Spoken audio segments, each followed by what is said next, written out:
My name is Sari van Poelje. I'm the director of Intact Academy and Team Agility.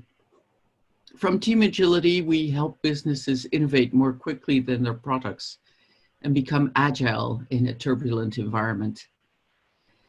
In Intact Academy, we organize training programs for coaches and consultants to help businesses innovate.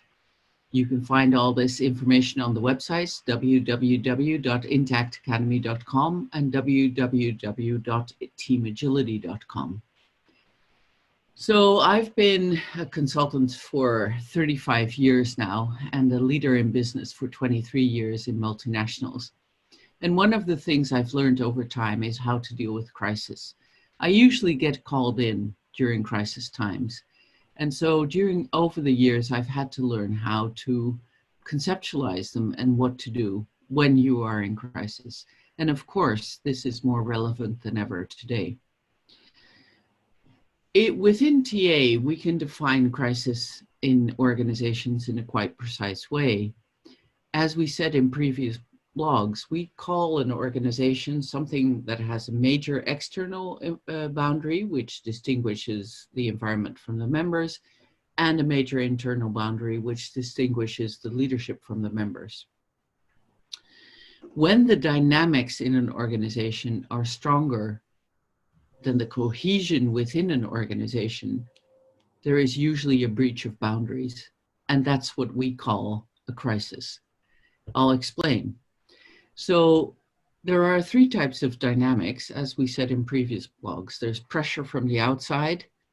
It has to be met with cohesion from the inside. There's pressure on the leadership boundary, so members press on the leadership boundary. If there's not enough cohesion in the leadership, then they breach that boundary and members become, between brackets, leaders, which disrupts the functioning of the organization. If there's pressure on what we call the minor internal boundaries, so between members, you get really agitation at those boundaries, or what we call intrigue at those boundaries. If there's not enough cohesion within the units or departments in an organization, there's a breach and you see role confusion. So if I repeat, pressure from the outside, you see a breach of the major external boundary, which means that the outside comes inside, and then people are so preoccupied with dealing with that they forget to work. So you can imagine a country where someone breaches the frontier, everybody goes to that frontier to push them back, and then the normal work of that country is not done. The same goes for organizations. So that's one kind of breach. The second type of breach is when the members in an organization push on the leadership boundary, complaining, agitating, sabotaging, criticizing, not getting behind their leaders. And you see this pressure on that major internal boundaries between members and leaders. If there's a breach, it's because the leadership isn't cohesive enough to press outwards and to maintain that boundary. And then suddenly members become informal leaders, and you've got, again, a space in which the organization doesn't concentrate on the work it should be doing, but they start concentrating on that dynamic between leaders and members. We see that often when we do employee satisfaction surveys, when that pressure, like when the employee dissatisfaction with leaders gets too high, then the group becomes a process group instead of a work group. That's what we say. And we call that a disruption or a crisis.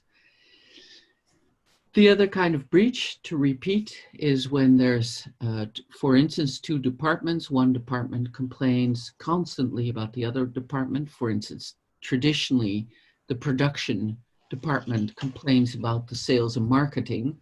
Sales has sold too much and production can't keep up. Or the marketing promises something and the R&D, research and development, can't produce it. Those are traditional types of intrigues between departments. If that gets too strong, there's a breach of the minor internal boundary, so between departments, and then the departments start concentrating on their fight instead of the work they're supposed to do. we call that a breach or a crisis.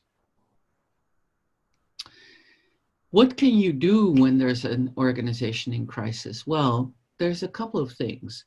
One is you have to change the leadership style. We're going to talk about that. The second is you have to reconfirm your structure. The third is you have to increase the cohesion. And the fourth is you have to create unusual partnerships.